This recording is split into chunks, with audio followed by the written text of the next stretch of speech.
நேயர்களே, தமிழ்நாட்டு அரசியல்ல இன்று காலை வந்த செய்திகள் ஒரு முக்கியமான கட்டத்தை அடைந்திருக்கிறது. அதற்கு காரணம் வேறு ஒன்றுமில்லை. எப்படியாவது தமிழ்நாட்டில் சொல்லிக் கொள்ளும் அளவிற்கு தங்கள் காலை பதிக்க வேண்டும் என்று பாரதிய ஜனதா முயற்சி செய்கிறது.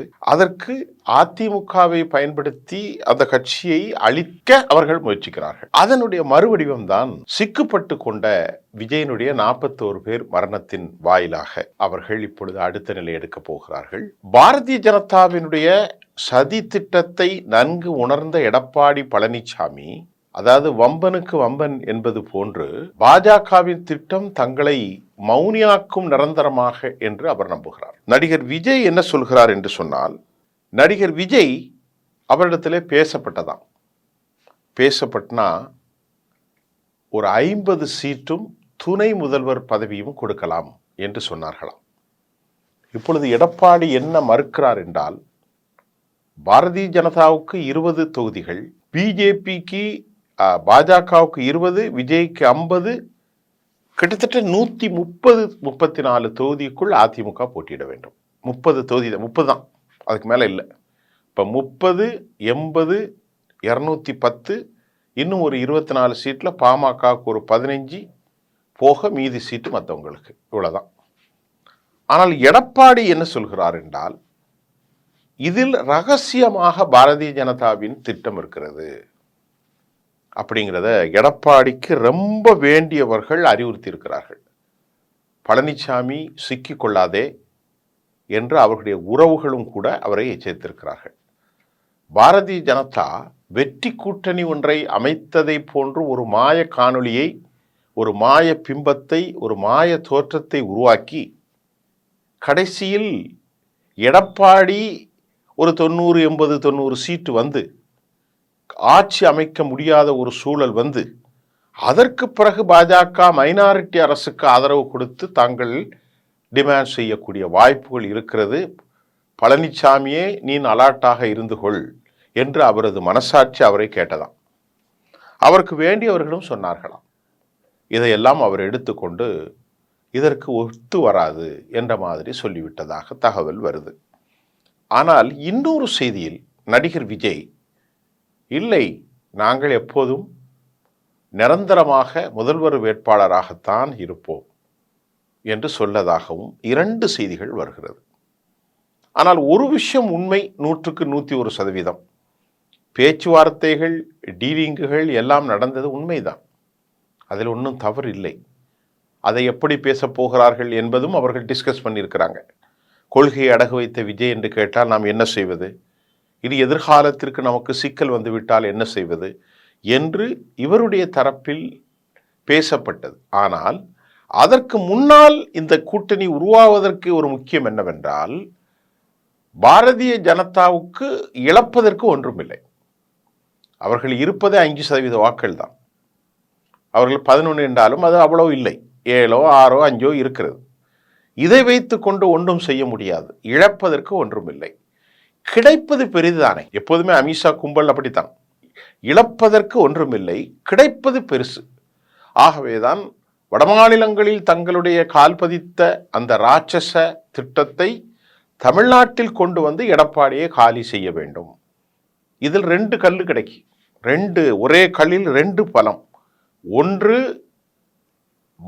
பாஜகவுக்கு திமுகவுக்கு எதிராக அதிமுக இல்லை, திமுகவுக்கு எதிராக விஜயும் இல்லை, எல்லோரும் சமநிலையானவர்கள் தான், பாஜகவுக்கு ஒப்பானவர்கள் என்ற ஒரு பெர்செப்ஷனை, ஒரு பார்வையை பொதுக்களத்திலே நீ ஏற்படுத்துகிறது. எலெக்ஷனுக்கு அப்புறம் ஒரு கூட்டணி கோலியேஷன் அமைந்தால் அவற்றில் வளமான செழிப்பான மினிஸ்டர்களை, ஏன் திருப்பி கேட்டால் துணை முதல்வரையும் வாங்கி கொள்வாங்க. அப்படி ஒரு ஆள் 2 துணை முதல்வர் போடுங்க, ஒரு விஜயா இருக்கட்டு, மற்றொரு நாங்களா இருக்கோம், எடப்பாடி இருக்கட்டு அப்படின்னு சொல்லி செய்வாங்க.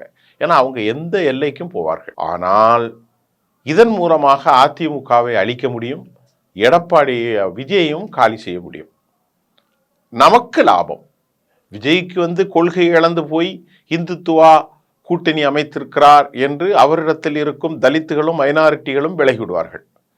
மற்ற இடதுசாரிகளை போன்ற பொது சிந்தனை இருக்கிறவனும் சீமானோடு வந்த தமிழ் தேசியவாதிகள் எல்லா இடத்துல இருந்தும் கொஞ்சம் கொஞ்சம் வந்திருப்பாங்கல்ல, எல்லோரும் போய் போய் பாஜகவோட கூட்டு அப்படின்னு விலகி விடுவார்கள். அப்ப அவருக்கு குறைந்து விடும். அப்பொழுது அவருக்கு காலத்துக்கும் ஒரு கருப்பு புள்ளி உருவாகிவிடும். இதை பாஜக எதிர்பார்க்கிறது. மிக முக்கியமாக எடப்பாடி அவரை ஒரு விதத்திலும் நாம் இதுவரைக்கும் ஹேண்டில் பண்ண முடியல.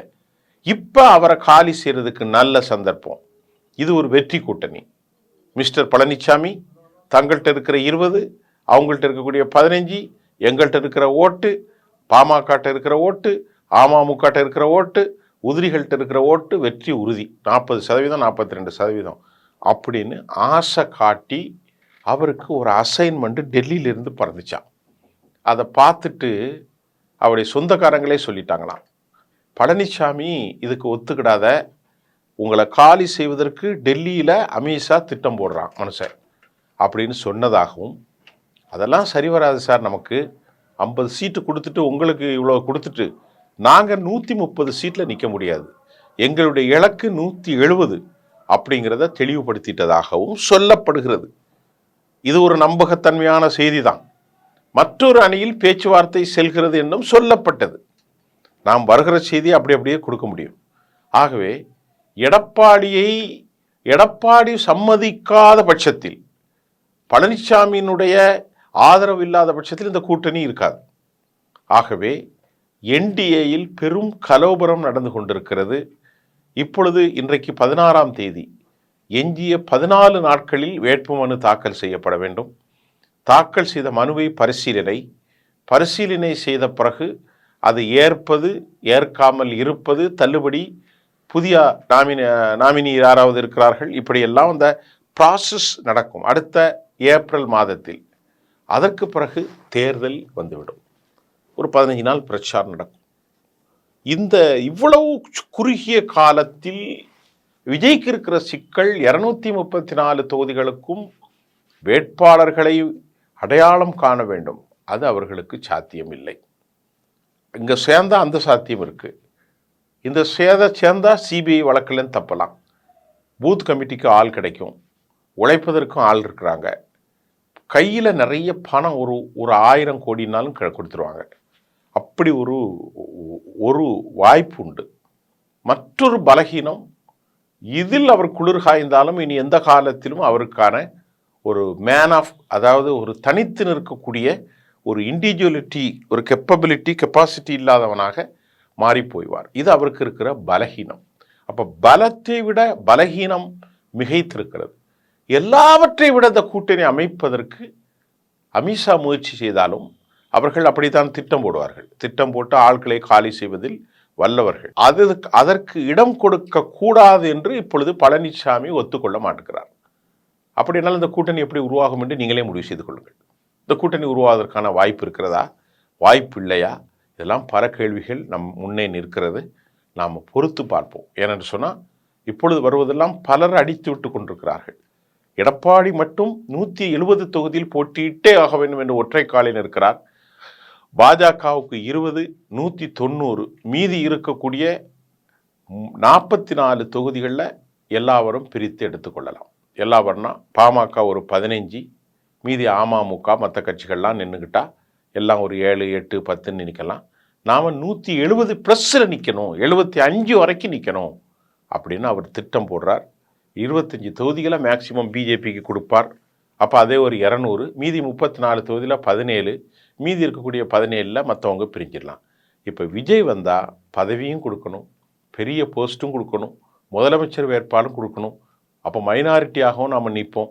மைனாரிட்டியாக கட்சி அரசாயிரும் ஜெயிச்சா, அப்படி ஜெயிச்சு வந்தால் நமக்கு கோலிஷன் கவர்மெண்ட் வரும்.